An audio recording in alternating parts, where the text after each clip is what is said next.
سفر کا مہینہ عورتیں کیا کہتی ہیں؟ خالی کا مہینہ. آپ کے گھروں میں جو نظریات اور معمولات ہیں آپ غور کر کے دیکھیے, آپ ان کو ایک لسٹ بنائیں اور چیک کروائیں, آپ دیکھیں گے کہ اس میں اکثر چیزیں جو ہیں وہ خرافات شامل ہو گئی ہیں.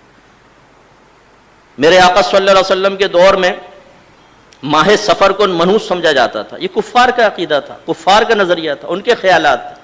سرکار نے فرمایا ولا سفر, سفر کوئی چیز نہیں ہے, اس میں کوئی نحوست نہیں ہوتی. ہمارے گھروں میں سفر کا مہینہ عورتیں کیا کہتی ہیں؟ خالی کا مہینہ ہے, اس میں شادی نہیں کریں. کیوں بھائی؟ نحوستیں نازل ہوتی ہیں, شادی کریں گے بے برکتی ہوگی. اتنا ان کے سمجھ میں نہیں آتا کہ سفر کے منحوس مہینے میں تو آپ نے شادی نہیں کی, تو اس کا مطلب ہے 11 مہینے تو بابرکت تھے نا. ان 11 مہینوں میں جو شادیاں ہو رہی ہیں ان کی کون سی برکات ظاہر ہو رہی ہے یہ بتائیے. کس نحوست سے بچنا چاہتے ہیں کہ سورہ معاٹے کی گولیاں بنائیں, سورہ مزمل پانی میں ڈال دو جی. کراماتی مچھلیاں وہ گولی کھا کر ایسی دعا دیں گی کہ پیر و فقیر کی دعا بھی کیا اثر کرے گی, وہ مچھلی کی دعا اثر کرے گی اور بیڑا پار ہو جائے گا. کہاں سے ثابت ہے بھائی جان یہ چیزیں؟ لگے پڑے ہیں, بس لگے پڑے ہیں, سننے کے لیے تیار نہیں. تو اس لیے خدارا اپنے عقیدے کو خالص کریں, اپنے معمولات کو خالص کریں, خراب قسم کے نظریات نکال دیں اپنے گھر سے. اور یہ کیسے ہوگا؟ جب آپ سیکھیں گے. یہ بھی وہمی ہونے کی دلیل ہے انسان کے. جس چیز کے منحوس ہونے کی کوئی شریعت میں دلیل نہیں ہے, نہ کوئی اس کی سائنٹیفک دلیل ہے نہ شریعت کی. کوئی سائنسدانوں نے تحقیق کی ہو کہ اس مہینے میں کچھ مخصوص قسم کی ریز نکلتی ہیں تو بھی ہم مان لیں کہ چلو بھائی سائنسدان کہہ رہے ہیں. اور سائنسدان نہیں کہتے تو پھر ہمارے پاس ایک دوسرا ذریعہ کیا ہے؟ پیغمبر کی بات. بلکہ وہ پہلا ذریعہ ہے, سب سے پہلے پیغمبر کی بات. تو پیغمبر صلی اللہ علیہ وسلم سے بھی سفر کے بارے میں کہیں بھی نہیں ہے کہ منحوس ہے. اسلام میں نہ کوئی دن منحوس نہ کوئی مہینہ منحوس. برکت والے دن تو ہیں جن میں اضافی برکتیں ہیں, نحوست کسی دن میں نہیں ہے. تو اس لیے اس مہینے کو منحوس سمجھنا یہ بدعت ہے, غلط ہے. اور یاد رکھے جو آدمی وہمی ہوتا ہے اللہ کے معاملات پھر اس کے ساتھ ایسے ہی ہوتے ہیں. تو اس لیے ایک دفعہ ہمت کریں کہ اس مہینے کو منحوس سمجھنا چھوڑ دیں. شیعہ لوگ اس مہینے کو منحوس سمجھتے ہیں, محرم میں بھی شادی نہیں کرتے, سفر میں بھی نہیں. تو ان کو سمجھنے دیں کیونکہ ان کا مسلک ہے یہ. البتہ اپنے عقیدے پر کم از کم مضبوط رہیں. محرم اور سفر میں شادیاں کیا کریں. تقریبات جو بھی جائز تقریبات ہوتی ہیں محرم سفر میں, اس کو نحوست کا تصور دماغ سے نکال دیں بالکل. اور پھر اگر اللہ نہ کرے کوئی شادی ناکام ہو گئی محرم کی وجہ سے, یعنی محرم کی وجہ سے تو نہیں ہوگی, محرم میں کیا اور شادی ناکام ہو گئی اتفاق سے, تو یوں نہ کہیں کہ محرم کی وجہ سے ہوئی ہے. یہ سوچیں جس کی ربیع الاول میں ہوئی تھی اس کی کون سی کامیاب ہوئی ہے. آج کل کہاں شادیاں کامیاب ہو رہی ہیں. شادی کامیاب کرنے کے لیے محرم سفر کی بات نہیں ہوتی, اس کے لیے میاں بیوی میں میچنگ اور دونوں کی ماں باپ نے کیا تربیت کی ہے, کیسے, یہ ساری چیزوں کا دخل ہوتا ہے. اس کا محرم یا سفر سے کوئی تعلق نہیں. یعنی چاند کا دوسرا مہینہ ہے جس کے حوالے سے لوگوں میں بہت سی غلط فہمیاں پائی جاتی ہیں. ایک طرف اس کے ساتھ بہت سی توہمات اور بدشگونیاں وابستہ کر لی گئی ہیں, اور دوسری طرف ان کے خود ساختہ حل بھی تلاش کر لیے گئے. مثلاً اس مہینے میں شادی نہ کرنا, چنے ابال کر محلے میں بانٹنا کہ ہماری بلائیں دوسروں کی طرف چلی جائیں, آٹے کی 365 گولیاں بنا کر تالابوں میں ڈالنا تاکہ بلائیں ٹل جائیں اور رزق میں ترقی ہو, 311 یا زیادہ بار سورۃ مزمل کا پڑھنا, اس مہینے کو مردوں پہ بھاری سمجھنا, اور اس کی 13 تاریخ کو منحوس سمجھنا جس کو 13 تیزی بھی کہا جاتا ہے. لیکن حقیقت یہ ہے کہ ان باتوں کی ہمارے دین میں کوئی حیثیت نہیں, کوئی حقیقت نہیں ہے. یہ سب لوگوں کے اپنے ذہن کی خود ساختہ باتیں ہیں. انسان کے اصل نفع نقصان کا مالک کون ہے؟ اللہ رب العزت, اور ہمارا اس پر بھرپور یقین ہونا چاہیے.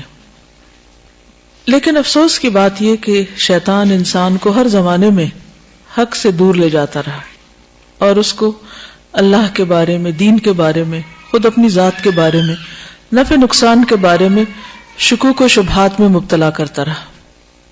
اس لیے ہم دیکھتے ہیں کہ ہم سے پہلے اہل کتاب کے اندر بھی بہت سی ایسی چیزیں پائی جاتی تھی. اس لیے بے حد ضروری ہے کہ ہم سب اس معاملے میں بہت احتیاط برتیں. کسی بھی قسم کی خرافات, توہمات, بدشگونیوں پر یقین رکھنا شرک میں داخل ہو جاتا ہے, انسان کو اللہ کی رحمت سے دور کر دیتا ہے. اس لیے نہایت لازم ہے کہ ہم اپنی زندگیوں سے بھی ان چیزوں کو نکال دیں، اور اس کے علاوہ معاشرے میں پھیلی ہوئی ایسی توہمات کا بھی سدباب کریں، ان لوگوں تک بھی پیغام پہنچائیں تاکہ وہ بھی ان چیزوں سے باہر نکل آئیں۔ سفر کا مہینہ عام مہینوں کی طرح ایک مہینہ ہے۔ اس میں رسول اللہ صلی اللہ علیہ وسلم نے معمول کی عبادت کے علاوہ نہ کوئی خاص عبادت کی ہے، نہ ہمیں اس کا حکم دیا ہے۔ جیسے ذوالحج میں حج ہوتا ہے، روزے، صدقہ خیرات، تکبیرات وغیرہ، اور اسی طرح محرم میں 10 محرم کا روزہ رکھا جاتا ہے۔ لیکن سفر کے مہینے میں نہ تو کسی روزے کا حکم ہے، کھائیں پیئیں، اور نہ ہی کسی اور خاص عبادت کا حکم ہے، اور نہ ہی آپ نے کسی خاص بلا سے بچنے کے لیے خبردار کیا ہے۔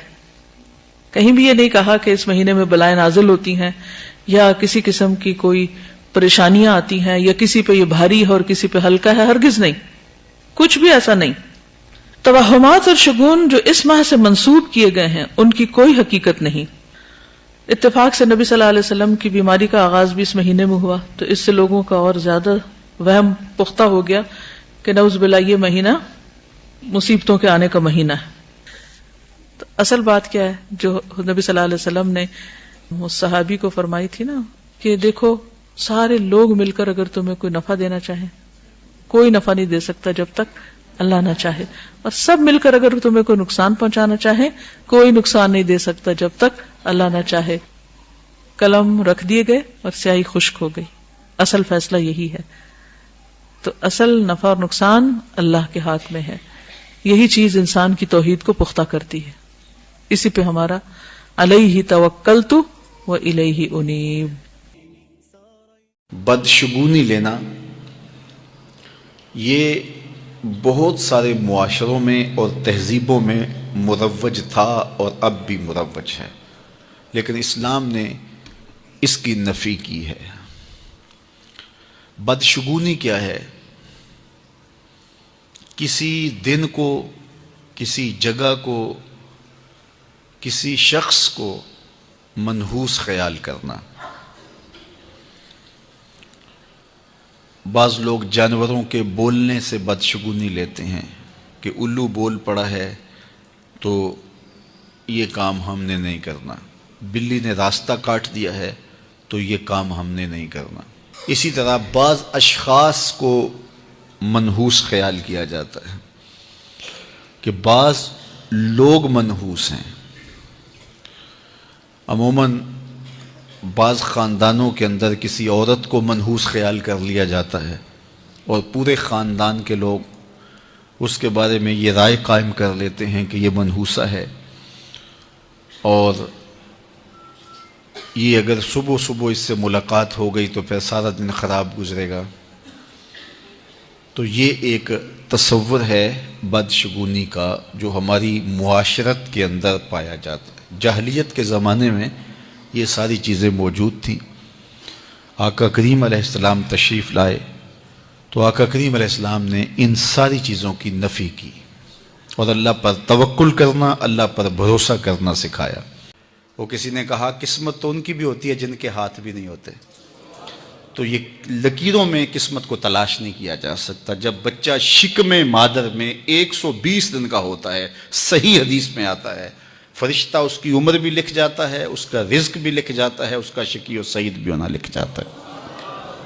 لکھ دیا گیا، قلم اٹھا لیے گئے اور صحیفے خشک ہو گئے، اب کوئی نہیں لکھا جائے گا۔ تو جو شکم مادر میں لکھا گیا۔ اور چوتھی بات اللہ کے محبوب نے فرمایا کہ سفر کچھ نہیں ہے۔